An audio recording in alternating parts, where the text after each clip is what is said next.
7 de agosto. Nós estamos no nosso quarto encontro e hoje vai acontecer muita coisa, né? Bom dia. Bom dia. Aí. Vocês estão me ouvindo, né? Sim, sim. Sim. Eu não sabia usar a plataforma e no começo, nas primeiras aulas, eu mandei muita coisa por e-mail.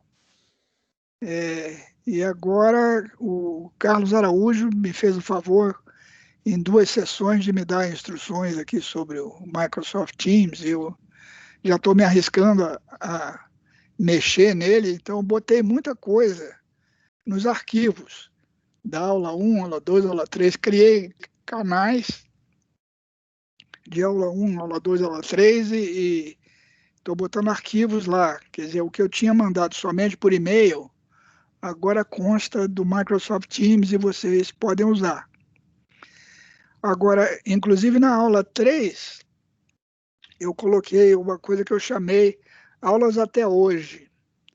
Quer dizer, o que eu, na minha visão, o que eu penso que eu falei até hoje, porque nem sempre as pessoas escutam o que você pretende que elas escutem, como quando você fala.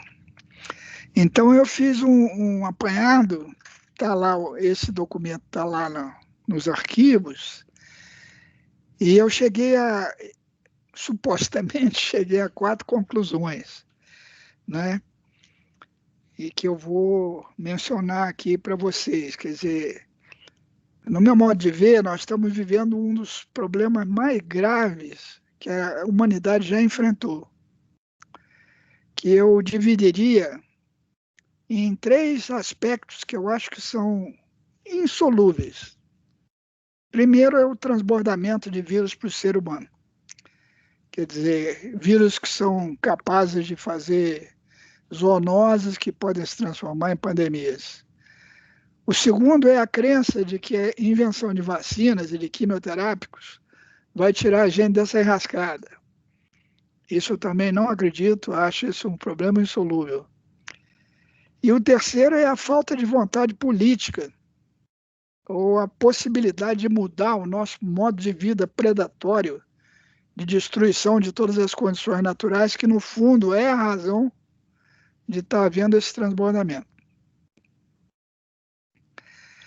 Em segundo lugar, a maneira de ver do público e de muitos especialistas em imunologia sobre 2 ideias básicas que eu chamo de pasterianas, de Pasteur, porque elas já eram dominantes no século XIX e formam a base da chamada teoria dos germes, né?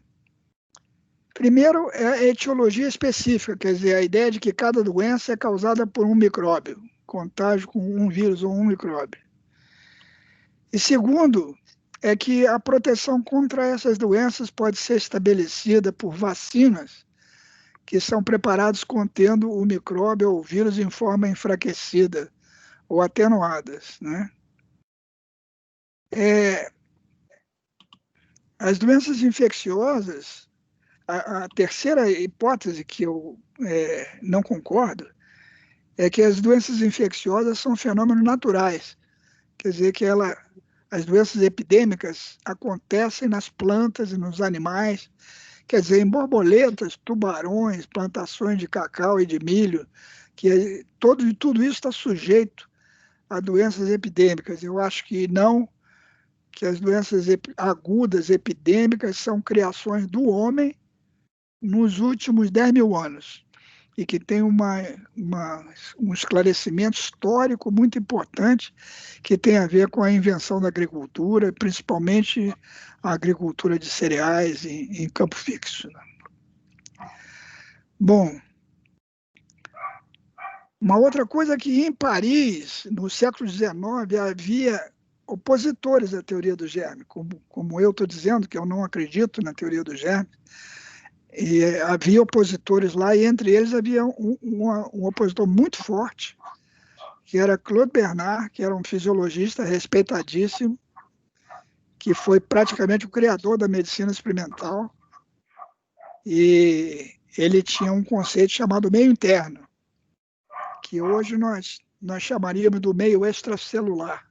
Quer dizer, uma ideia incrível, porque ele diz que as nossas células vivem num lugar que não é onde a gente vive. Quer dizer, você olhar para uma galinha no terreiro e imaginar que as células da galinha estão vivendo num meio que tem pH, temperatura e composição iônica constante, e que a galinha, na verdade, está naquele terreiro ali, mas, ao mesmo tempo, está nesse meio constante, que é o meio interno, é uma ideia extremamente sofisticada, muito difícil, e, na verdade, ela tem a ver com entender o organismo, entender a harmonia do ser vivo, e é claro que essa é uma ideia vastamente mais complicada do que a ideia de uma etiologia específica, quer dizer, que você tropeçou num micróbio ou num vírus e ele está te causando doença. É a ideia de homeostasia.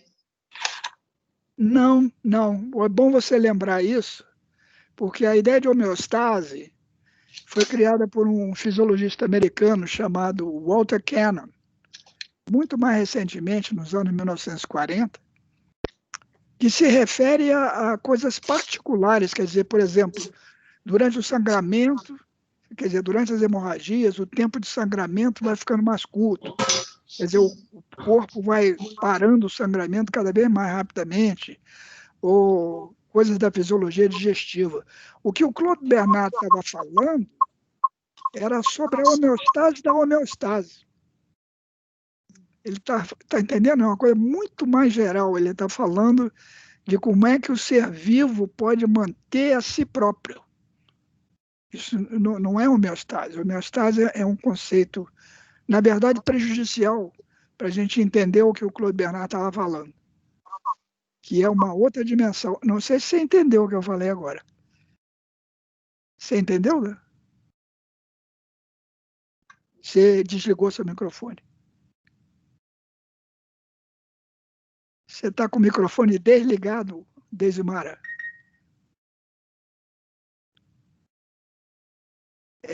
Sou eu que tenho que ligar o seu microfone? Não? Fala agora. Tá me ouvindo? Agora estou. Tá. Não, eu entendi essa coisa da homeostase, sim. Ok. Gostei. Tá bom. Deixa eu ver aqui o que a Amanda está querendo, que está com a mão levantada. Amanda? Bom dia.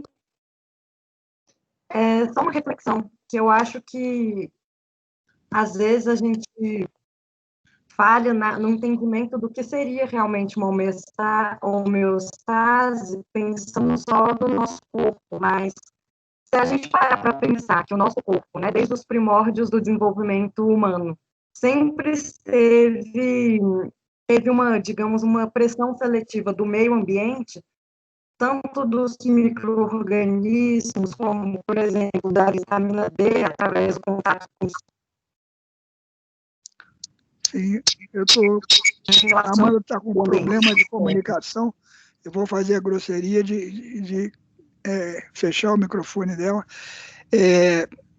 O que eu queria era que vocês entendessem que desde o zigoto o organismo funciona como um organismo. Quer dizer, desde o zigoto, desde a formação do zigoto, o organismo funciona como uma entidade íntegra, inteira. Quer dizer, a gente pode falar do organismo como uma entidade legítima de observação científica. E isso é notável, porque o Claude Bernard lá atrás estava falando isso. Né? Essa história do meio interno é uma maneira de falar sobre o organismo. Amanda Rabka respondeu a sua conversa. Onde é que está a Amanda? Eu não sei resolver isso. Está aparecendo uma opção de gente respondendo a minha conversa. Eu tenho que abrir os microfones ou vocês podem abrir os microfones pessoalmente? Vocês têm condição de abrir os microfones? A gente que abre o microfone. A gente que abre o microfone.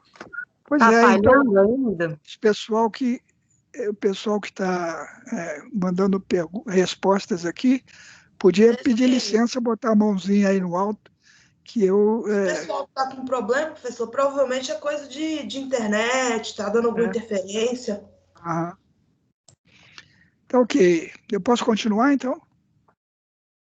Por favor. A história de... O Claude Bernard, ele se opunha a Pasteur, que ele dizia o seguinte: se o meio interno se mantiver constante, você pode ser contagiado por um germe potencialmente patogênico que você não vai adoecer. Porque a doença surge exatamente pela variação no meio interno. E os adeptos de Claude Bernard começaram a beber cultura de bacilo de cólera para mostrar que eles não adoeciam, e não adoeciam mesmo. Quer dizer, um rapaz lá ficou gravemente doente, mas a maioria do pessoal que bebeu bacilo de cólera teve uma diarreiazinha, mas não teve cólera. Não teve a doença em si. Quer dizer, a atividade imunológica varia muito de indivíduo para indivíduo. Quer dizer, agora na Covid-19, uma coisa evidente é a enorme diversidade de reação ao vírus, né?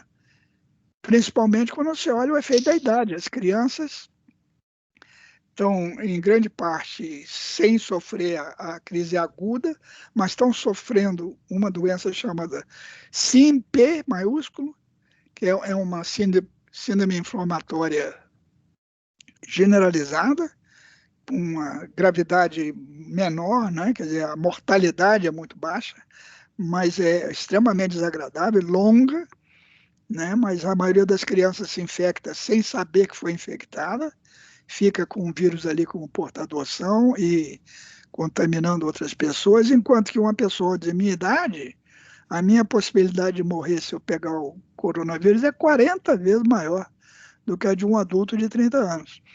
Quer dizer, a imunologia não tem nada praticamente a dizer sobre essas diferenças. A primeira coisa que a gente pensa sobre diferenças genéticas, no caso da Covid, foi examinado, o grupo sanguíneo A tem alguma influência, mas é muito pouco, quer dizer, é uma piada de mau gosto, é dizer que o código postal, quer dizer, o CEP, é mais importante do que o código genético na Covid-19, quer dizer, onde você mora, se você mora numa favela e tem dificuldade de lavar as mãos, você está muito mais arriscado do que se tivesse uma constituição genética suscetível. Então, eu gosto muito de uma teoria de um sujeito chamado Carl Weigert, que na verdade era um patologista experimental, era primo do Paul Ehrlich. Nos anos 20, ele publicou uma teoria chamada Teoria de Shiva. Shiva é uma das deusas uma das entidades da trilogia, né, do hinduísmo, que tem Brahma, Shiva e Vishna. Vishna é um intermediário, né? Ele dizia que todo insulto ao organismo destrói células, mas a doença não é a destruição celular, a doença é a reação do corpo a essa destruição celular. Eu acho essa teoria extremamente atual, é muito interessante. Depois a gente fala mais sobre ela. Weigert, W-E-I-G-R-T. Bom, a minha primeira conclusão, então, é que a teoria dos germes não funciona. Não é? Quer dizer, não é verdade que a gente adoece quando é contaminado com um determinado agente patogênico. É até possível, mas não é certo que aconteça. Não é? E não é certo que aconteça por quê? Porque a gente não conhece o organismo. E a gente precisa entender um pouco mais do organismo, né? Para a imunologia atual, o organismo é só o lugar onde acontece a resposta imune, né? É a dimensão onde as coisas se passam, mas não diz mais nada a respeito disso.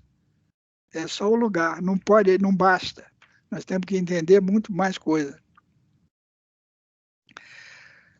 O meu segundo ponto é o papel dos anticorpos, os anticorpos específicos na imunidade anti-infecciosa, né? Pasteur não conhecia os anticorpos. Os anticorpos foram inventados, a ideia de anticorpos foi inventada uma dúzia de anos depois da teoria dos germes, né? Mas os anticorpos possibilitaram a soroterapia da difteria, quer dizer, salvaram crianças da morte por difteria, e também começaram a ser usados no laboratório clínico como reagentes específicos, como se o corpo pudesse fazer reagentes específicos em resposta ao que entra em contato com ele. Quer dizer, isso criou uma ideia de anticorpos. Primeiro, que todas as doenças são causadas por toxinas que os vírus e os micróbios liberam e destroem as células. E, segundo lugar, que a cura depende de antídotos específicos que o organismo é capaz de inventar, fazer uma mágica, quer dizer, entra em contato com uma coisa que você nunca viu, que vem do morcego chinês e faz uma coisinha que encaixa direitinho num pedacinho crucial do vírus do morcego chinês. História da carochinha, né? Não pode ser assim. Tenho duas coisas aqui, deixa eu ver o Leonardo aqui, o que é que está querendo. Bom dia, Leonardo. pessoal. Sim, bom dia. Bom dia, pessoal. Quando o senhor falou aí do pessoal que ingeriu os bacilos de cólera, parece que foi feito também com HIV. Eu ouvi uma história assim, não sei se a notícia é falsa. Alguém que se inoculou com o vírus do HIV para dizer que não era bem assim. Será que isso é possível?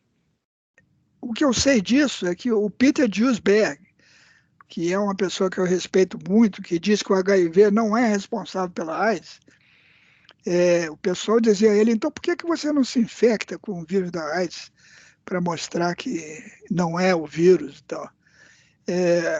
Ele se negou a fazer isso, mas pode ser que tenha gente que é uma estupidez, né? Que tenha gente que tenha feito isso. Agora, que existem inúmeros portadores sãos do HIV, é verdade. Não, você pode conviver com o HIV sem ter AIDS, isso é certamente verdade, né? Tem outra questão da Deisimara aqui. Vamos, Deisimara, o que é? Fala, Deisimara. Não está me ouvindo? Seu microfone está aberto. Está me ouvindo? Estou te ouvindo. Ótimo. E aí, essa questão também que, na realidade, o que o senhor está falando está batendo e me voltando muito nos textos que a gente leu, né? Dessa questão da ideia da vacinação também, né? Do corpo já ser capaz de fazer algo. A gente não ensina o corpo, né? Na realidade, a gente tem a capacidade de aprender. E a gente ensinar o organismo a fazer alguma coisa através da vacina, né? Eu achei essa parte do artigo bem interessante. Isso é tão impossível quanto eu ensinar imunologia para vocês. Quer dizer, vocês podem aprender comigo algumas coisas, mas o ensino não existe. Pode ficar certa que o ensino não existe. Os anticorpos, eles podem neutralizar toxinas e podem impedir a fixação de vírus em células sensíveis nas viroses que dependem de uma viremia. Quer dizer, se o vírus tem que passar pelo sangue, eles são muito mais suscetíveis à ação de anticorpos. Mas tem vírus que não passam pelo sangue. Tem vírus que passam de célula para célula, herpes, por exemplo, o vírus rábico, enfim. Tem uma série de complicações nessa história. Anticorpos sozinhos não protegem de doença. Isso foi quando se descobriu, quando se constatou que a difteria podia ser evitada com um soro antitoxina diftérica, mais de 50 doenças foram investigadas pela transferência de soros produzidos em animais. Quer dizer, quer curar a tuberculose ou a sífilis, injeta cavalos ou bois com esses micróbios, pega o soro e injeta nas pessoas que elas vão ser curadas. Isso não só não funcionou, como mostrou que a injeção de soros animais pode produzir reações alérgicas sérias, não só reações imediatas, que a gente chama de anafiláticas, como reações mais proteladas, que a gente chama de doença do soro. Quer dizer, foi importante porque a imunologia começou a estudar as reações alérgicas, E isso contribuiu enormemente porque nós entendemos, né? Ver onde é que eu estou aqui. Bom, a ideia de que a gente pode obter vacinas para todas as doenças não está absolutamente confirmada. É muito possível que cada vacina funcione de uma maneira particular, quer dizer que cada doença tem o seu mecanismo próprio e, portanto, cada vacina, que não exista um mecanismo geral, central, para todas as vacinas, que a gente possa recorrer a ele toda vez que aparece uma doença infecciosa. A minha segunda conclusão, então, é de que as vacinas não agem exclusivamente por meio de anticorpos. E o que é muito importante entender, nós não sabemos inventar vacinas. As vacinas estão sendo inventadas por tentativa e erro, agora, em 2020, da mesma maneira que Pasteur fazia em 1980. Perdão, 1890.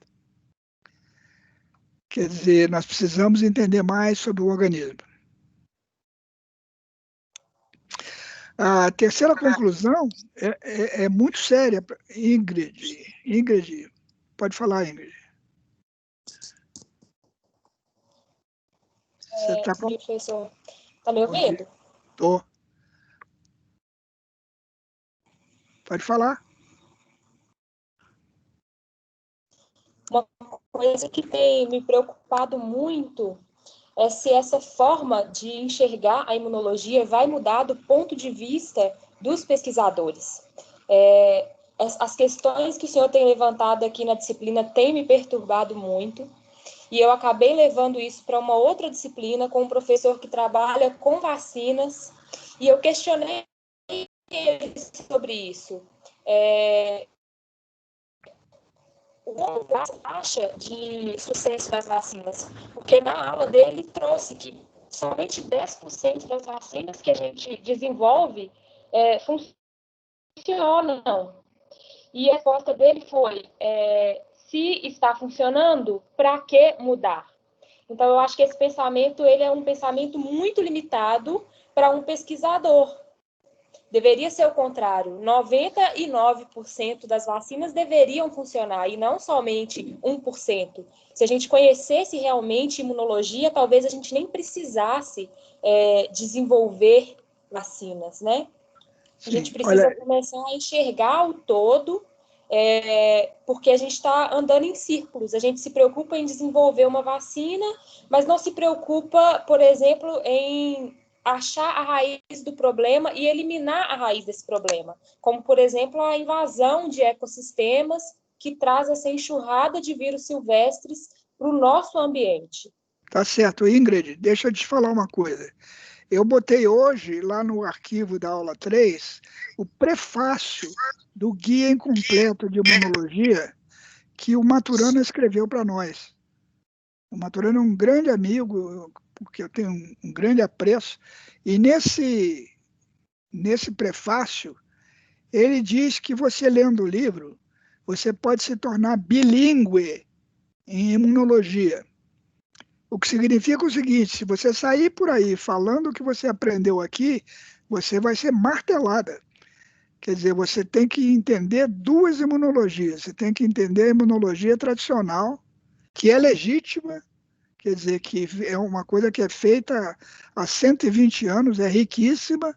Eu vacinei meus filhos vacinaram meus netos, tem vacinas que funcionam. Quer dizer, não tem que argumentar contra isso abertamente, porque você não vai chegar a lugar nenhum com essa oposição. São modos de ver legítimos. O que eu estou sugerindo a você é uma maneira de olhar, um modo de ver, e quando a gente começar a falar sobre Maturana, nós vamos ver exatamente isso, quer dizer, como é que se estabelece um modo de ver, como é que você escolhe uma maneira de ver, ok? Mas leia lá o prefácio do Maturana, que você vai ver que o Guia Incompleto ensina você a ver a imunologia de uma outra maneira, mas é bom você não abandonar a maneira tradicional, porque se você fizer uma prova, você vai ser reprovada. Ok? Bom, a terceira conclusão eu acho extremamente grave e queria que vocês realmente entendessem isso. É uma posição pessoal. Eu obtive isso de um livro que foi um dos livros que mais me afetou na vida, um livro de um antropólogo chamado James Scott, que fala contra a agricultura de cereais, e descreve um período que a gente chama de Neolítico, entre 5 e 10 mil anos atrás. O que ele mostra, e não é uma opinião dele, ele mostra com dados muito concretos, que houve epidemias devastadoras nesse período, entre 5 e 10 mil anos atrás, no Oriente Médio, que inclusive impediu o crescimento da humanidade a despeito da adoção de uma vida sedentária. Numa vida nômade, a mulher só pode ter um filho de 3 em 3 anos, ou de 4 em 4 anos, porque ela não pode carregar 2 crianças. Uma criança vai no colo, a outra vai andando. Quer dizer, enquanto a criança não aprende a andar junto com o grupo, ela não engravida. Na hora que se resolve fazer uma vida sedentária, ela pode ter uma criança por ano. Quer dizer, isso triplicaria a população humana num prazo muito curto. Isso não aconteceu durante 4, 5 mil anos. Quer dizer, alguma coisa estava destruindo seres humanos em grande proporção. E o Scott disse que isso se deveu exatamente à adoção da cultura de cereais, quer dizer, que levou um grande aumento da aglomeração humana, coincidente com a domesticação de uma série de animais, mamíferos e aves. Isso levou ao transbordamento, porque esses mamíferos e aves eram silvestres, né?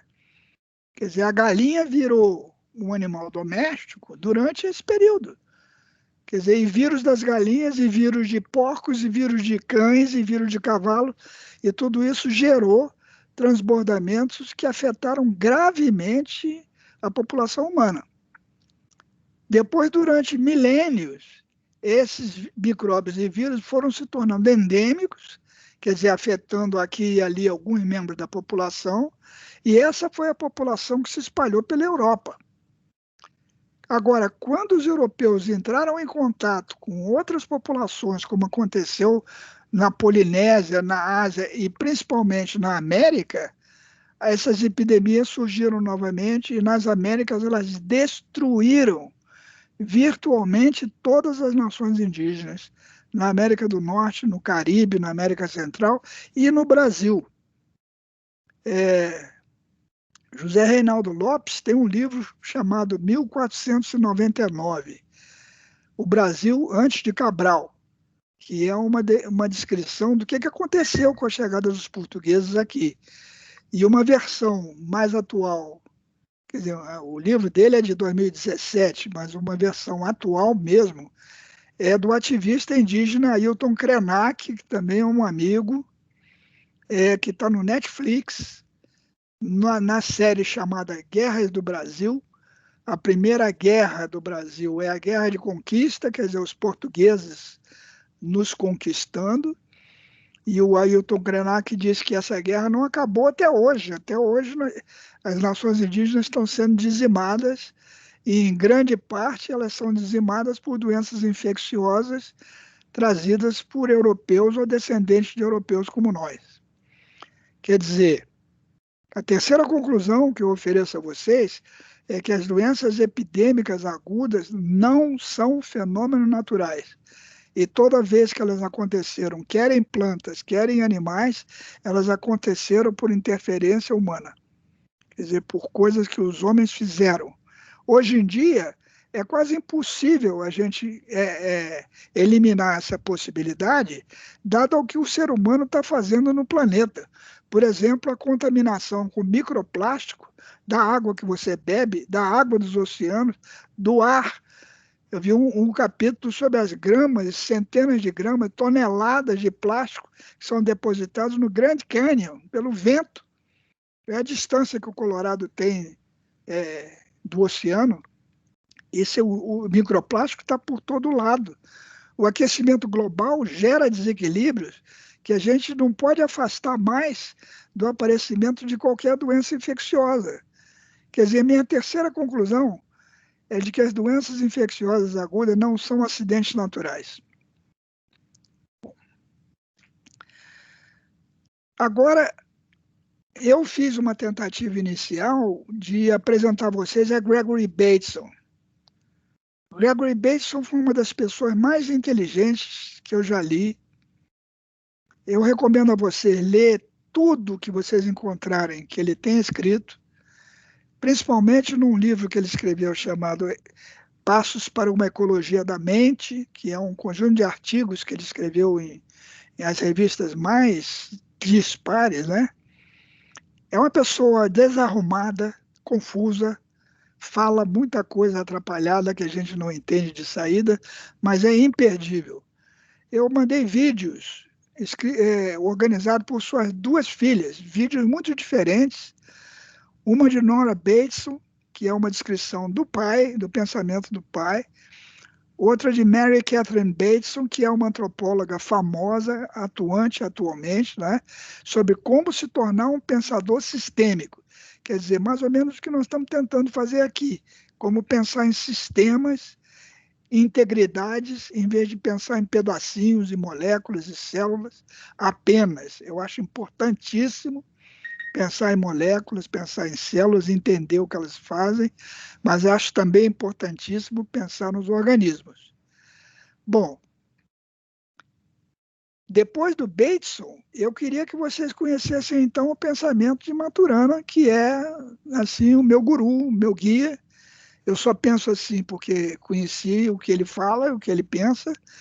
Eu mandei 2 artigos de outras pessoas sobre ele, quer dizer, um do Carlos Eduardo Sena Madureira, que é um amigo também, e um meu, né, que é parte de um capítulo que nós mandamos para uma revista agora atualmente, dizendo exatamente que o ensino é impossível e a aprendizagem é inevitável, né?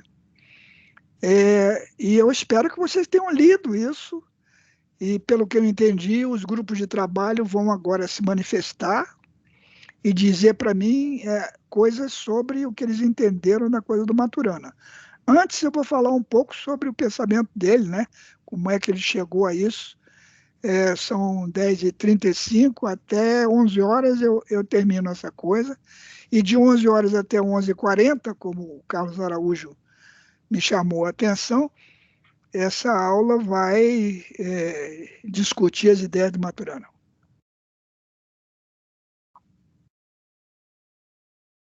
Bom, Maturana começou o estudo de medicina, mas abandonou esses estudos e se interessou mais por biologia experimental e acabou em Londres com um neurobiólogo famoso chamado J.Z. Young. J.Z. Young, eu tenho um livrinho dele sobre palestras que ele fazia na BBC de Londres, né, sobre os cérebros. É encantadora a maneira de pensar. Ele passou a maior parte da vida experimental dele na Itália, em Nápoles, numa estação zoológica que existe em Nápoles, onde ele estudava o cérebro de polvos. Tem um livro recente, como é que chama o autor? Deixa eu lembrar aqui.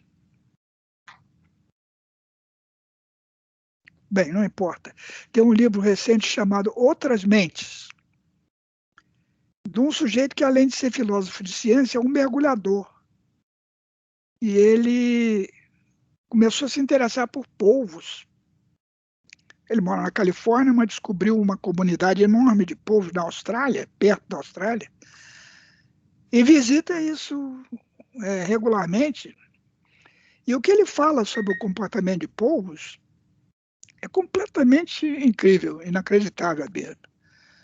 Agora que ele já é familiar aos polvos lá, se bem que os polvos só vivem 2 anos, ele chega na comunidade e tem povos que seguram ele pela mão e levam ele para mostrar coisas dentro da comunidade, né?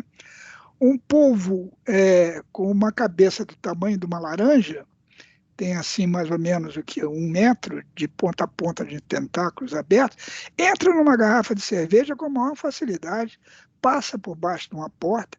Os povos são capazes de reconhecer pesquisadores pela face. Dos pesquisadores que eles não gostam, eles dão jatos d'água na cara de quem eles não gostam. Eles não gostam de luzes acesas durante a noite, então jogam água na lâmpada até a lâmpada estourar. Escapam com a melhor possibilidade que você dê deles escaparem dos aquários, eles escapam. Quer dizer, sem dúvida, eles são capazes de comportamentos que a gente não tem outra palavra para qualificar, senão inteligentes. E esse livro sobre polvos põe a seguinte questão: a gente tem dificuldade de se comunicar com os chimpanzés, de qual nós estamos afastados 6 milhões de anos. Quer dizer, os chimpanzés viveram vidas de chimpanzés e nós vivemos vidas de humanos durante 6 milhões de anos. Isso nos fez muito diferentes. Mas a distância que nos separa dos polvos é de, no mínimo, uns 500 milhões de anos, né? Então, o problema que chama-se Peter Harris Jones. O livro chama Outras Mentes. O que o povo pode dizer sobre a nossa consciência? E... Peter Smith, enfim. não, professor? Hein? Peter Smith, não? Como é que é? É Peter Smith, não? Não, eu posso pegar o livro para ver.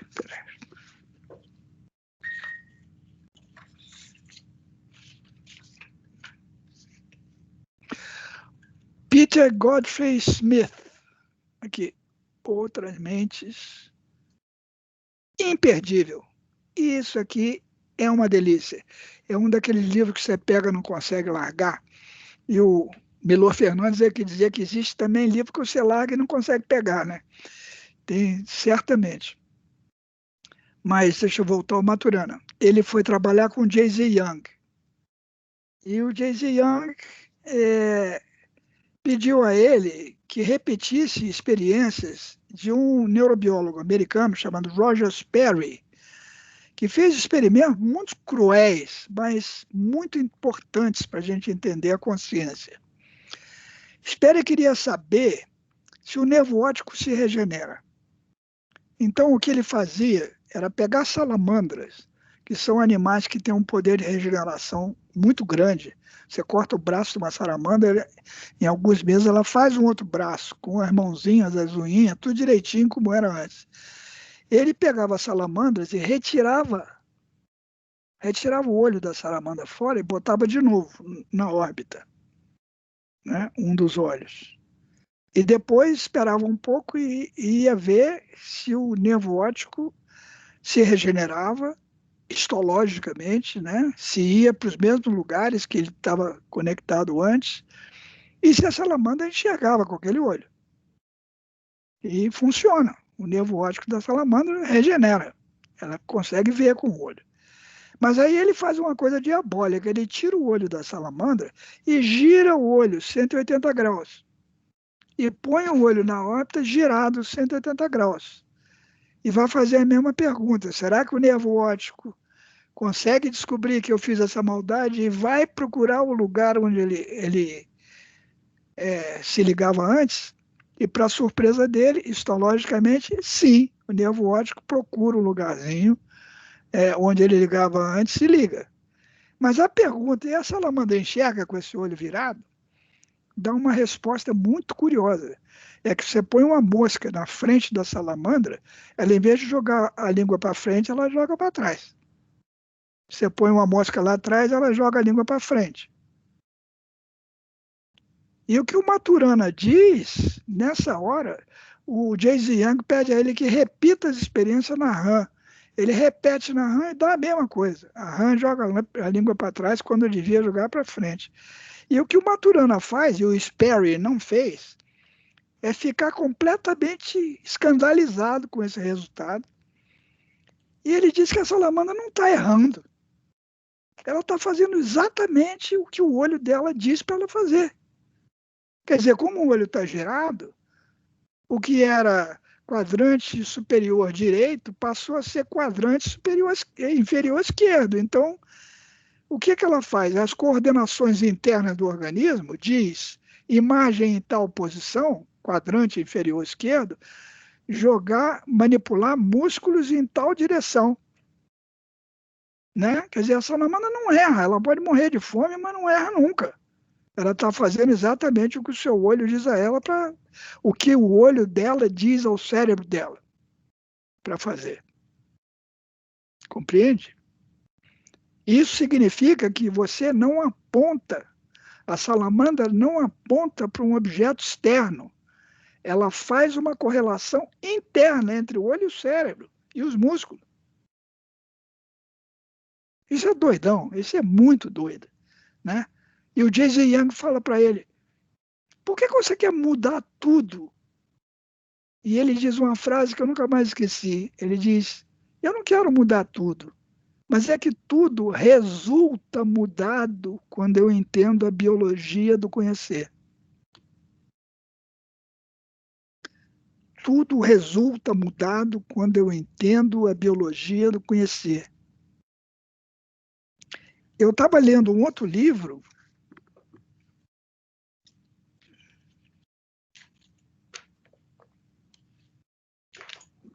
que é esse aqui, que se chama Experienciando o Impossível, a teoria da mágica, que é um neurobiólogo falando como é que os mágicos enganam a gente. Principalmente a neurobiologia da visão. E uma coisa que eu aprendi é que entre uma imagem se formar na retina e você ter consciência do que viu no córtex visual, demora 1/10 de segundo. 1/10 de segundo, em termos de disparo neuronal, é um bocado de tempo. Quer dizer, um monte de coisa, milhões de neurônios têm que ser acionados para acontecer isso. Agora, veja você está andando na Afonso Pena, no meio de um monte de gente, e você não esbarra em ninguém. Mas se você está andando a 1 metro por segundo, que é uma velocidade normal da gente caminhar, você está perdendo 1/10 de segundo em cada movimento que você faz. Quer dizer, você não está enxergando o que efetivamente está na sua frente. Você está enxergando o que estava na sua frente 1/10 de segundo atrás.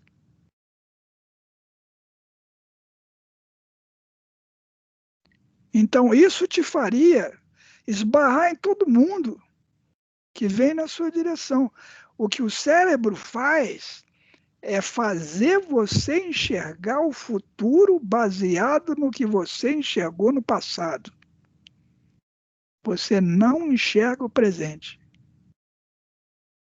E os mágicos sabem disso e usam esse truque, porque nesse intervalinho eles fazem o que eles têm que fazer para te iludir. Bom, essa é uma outra história. O Maturana rodou lá o olho da rã e chegou a essas conclusões estapafúrdias, né? De que a gente não aponta para o mundo externo, que a gente... Se eu quisesse apontar para uma coisa lá do outro lado da rua, eu devia dizer assim, olha lá! Em vez de apontar para o outro lado da rua, eu devia apontar para a minha própria cabeça, assim, olha lá! Né? Porque as coisas estão se dando aqui dentro, né? Por isso é que ocorrem ilusões de ótica, né? E outras ilusões. Eu amanhã vou ter um live, né, com os 2 colegas que escreveram comigo esse artigo sobre percepção. E nós vamos falar sobre essas mágicas, essas coisas que têm percepção de todo tipo, né? Por exemplo, a indústria de alimentos pega o odor de abacaxi. Se você botar num cromatógrafo de gás, o odor de abacaxi depende de N capapis substâncias, centenas de substâncias. Mas a indústria usa um aldeído, só uma substância que tem odor de abacaxi.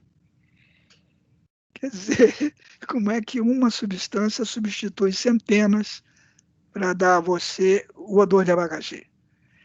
E eu posso fazer com vocês aqui uma mágica inventada por Aristóteles. Eu vou pedir a você que cruzem os dedos assim, ó. Esses dedos cruzem assim. da mão esquerda, que é a mão do afeto. Aí, isso aqui.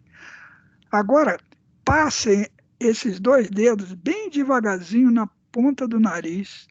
Façam, por favor, bem devagarzinho. E me digam quantas pontas tem o nariz.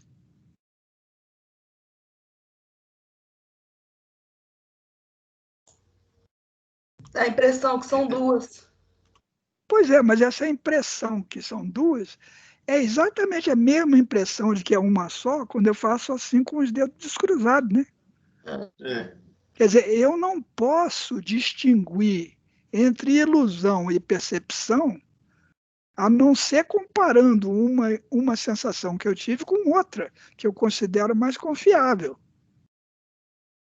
Não é uma coisa doida isso? Nossa, Quer dizer, a gente nunca sabe se está sendo iludido ou não, se está vivendo uma ilusão ou não. Muito, Como é que isso eu vou deve acontecer acreditar? o dia inteiro. Como é que eu vou acreditar num mundo objetivo, concreto, se as coisas mudam e eu posso achar que o que eu estou vivendo é uma ilusão? O artigo que eu mandei, só um instante, o artigo que eu mandei para vocês, do Daniel Nicholson, se refere a proteínas que não são raras, não, são 60%, 70% das proteínas celulares que não têm uma forma fixa. Quer dizer, elas têm uma parte da sequência desenrolada e elas ficam enrolando e desenrolando aquilo de acordo com o lugar onde elas estão, na célula. Isso aí, olha, o Carl Woese, o homem que descobriu as arqueias, Woese, como é que você pronuncia isso? W-O-E-S-E, Woese. Ele disse o seguinte: a biologia atual está na mesma situação que a física estava em 1920, antes que as consequências da teoria da relatividade e da teoria quântica fossem entendidas. Quer dizer, só um instante, nós já temos consciência de coisas experimentalmente certas, conferidas, que mudam completamente o que a gente entende sobre uma célula, ou o que são proteínas. Amanda Habka respondeu a minha conversa. Amanda Habka. Amanda, pode falar. Seu microfone está aberto. Não, professor, só estava falando para o pessoal levantar a mão para falar, para perguntar só isso. Em vez de falar no microfone, levantar a mãozinha. Eu já descobri a mãozinha aqui do lado e eu posso atender a vocês. Bom, onde é que nós estamos? A biologia do Maturana. Ele volta para o Chile, ele sai da Inglaterra, vai para os Estados Unidos, vai para Harvard, faz um PhD na Harvard, no laboratório de Warren McCulloch. Warren McCulloch, quer dizer, foi um dos criadores da cibernética, foi um dos participantes das conferências Macy, quer dizer, o laboratório para onde ele foi a origem dos computadores digitais, foi a origem de onde o mundo mudou. O mundo mudou a partir das conferências Macy e o que os matemáticos e biólogos que conversaram uns com os outros acabaram inventando os computadores digitais, né? Bom, ele volta para o Chile e vai tentar fazer o mapeamento da percepção de cores na retina. Um dos trabalhos mais famosos do Maturana tem um título curioso, chama O que o olho da rã diz ao cérebro da rã. A rã, ela não tem pescoço, né? Se ela não vira a cabeça para o lado. Se ela quiser olhar para a direita, ela tem que pular e virar para a direita, né? E você pode abrir aqui um buraquinho aqui atrás e sabe onde é que passa o nervo óptico e bota lá um eletródozinho no nervo óptico e a gente sabe, pelo padrão de onda, se o eletródio está num neurônio, num axônio só, aí bota uma cuia de queijo pintada de branco por dentro, na frente do olho da rã, e começa a passar com um ímã bolinha preta pequena, média, grande, triângulo, linhas e tal, e você vai vendo quando é que o axônio dispara, né? E ele fez isso exaustivamente e mapeou a retina da rã e mostrou que ela tem 4 tipos de receptores. Ela tem um que reage ao grau geral de iluminação, tem um que reage a bandas de sombra em movimento, assim, mas o receptor mais frequente só dispara quando o campo visual é atravessado por um objeto escuro, pequeno, convexo, que se move intermitentemente. Um besouro, um inseto. Quer dizer, você põe uma fotografia do brejo onde a rã vive, na frente do olho, e mexe a fotografia e a rã não dispara o axônio, aí você põe um pontinho preto, mexendo assim a fibra. Quer dizer, já existe um grau de processamento a nível do órgão receptor. O olho já processa o que acontece em termos de imagens para ir para o cérebro. É curioso porque esse aspecto da neurobiologia, do feature detectors, né, que a gente é o nome técnico, é o contrário do que o Maturana vai desenvolver depois. Porque ele volta para o Chile e tenta fazer a mesma coisa com a cor verde ou a cor vermelha no olho humano, no olho do pombo, né? E no olho do macaco, e não consegue. Ele vê que a retina inteira tem receptor pela retina inteira disparando para qualquer cor. Ele não consegue, veja bem o que eu vou dizer, ele não consegue correlacionar o comprimento de onda da luz que incide sobre a retina com a atividade elétrica. Mas ele consegue perfeitamente correlacionar a atividade elétrica com o nome dado à cor. Isso é completamente escandaloso, quer dizer, porque toda vez que a cor que você vê na retina lá é verde, e tem N maneiras de produzir uma cor verde. Você pode produzir uma cor verde usando branco e vermelho. Tem um negócio de ilusão cromática, né? Quer dizer, você vê menos vermelho como verde. Eu posso fazer essa mágica para vocês depois. Como é que o nome, que é uma coisa inventada pelo homem, quer dizer, arbitrária, pode estar correlacionado com o comprimento da atividade elétrica da retina? Compreende?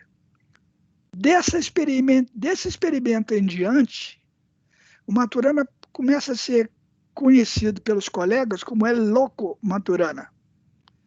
Ele nunca mais publica em revistas de neurobiologia e começa a publicar em outros lugares sobre ética, sobre comportamento humano, dizendo que nesse mesmo momento ele está preocupado em definir o viver. Porque numa aula, um aluno pergunta a ele: professor, o que aconteceu há 3,8 milhões de anos atrás, né? Milhares de milhões de anos atrás, 3,8 bilhões de anos? O que aconteceu lá que hoje a gente pode dizer que apareceram seres vivos?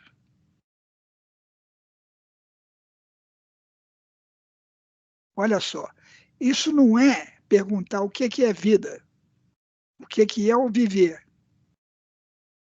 É diferente a pergunta. A pergunta é o que eu tenho que observar para dizer que eu estou diante de um ser vivo.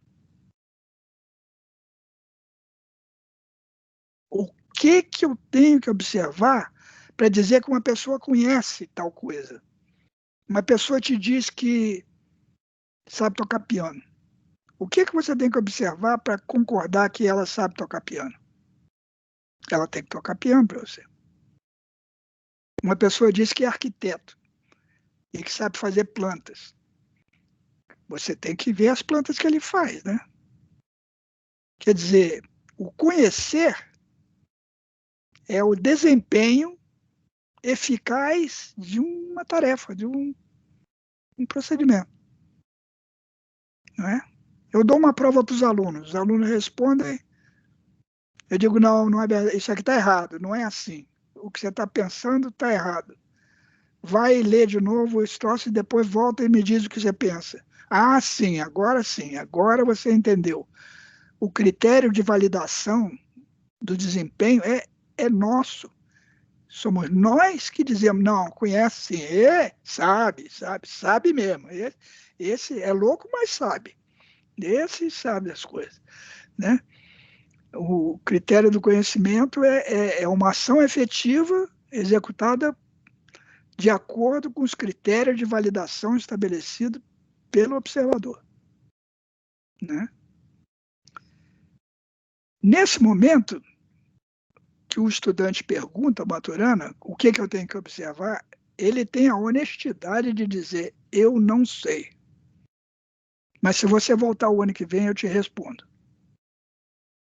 E quando o estudante voltou o ano que vem, ele tinha a resposta. Porque ele entendeu que para entender o vivo,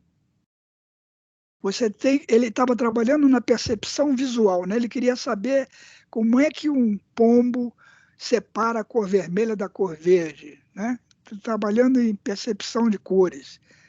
E ele entendeu que ele não podia entender a percepção de cores sem entender o que era o pombo, sem entender o ser vivo. Ele entendeu que entender o que é percepção envolve entender o que é viver. Não sai por menos. Entender o que é atividade imunológica envolve entender o que é viver. Não sai por menos. Nós vamos ter que entender o que é o organismo, quer dizer, que critérios de validação nós vamos dar as respostas, as perguntas sobre a natureza do organismo.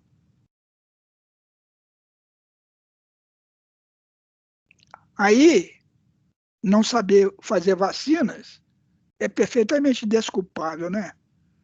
A gente vai ter que entender o que é o organismo para poder fazer uma vacina efetiva. Talvez não seja possível, talvez seja, né? Bom, eu completei a minha hora, são 11 horas, eu vou desligar a gravação e vou continuar conversando com vocês para vocês me fazerem perguntas. Vou parar a gravação.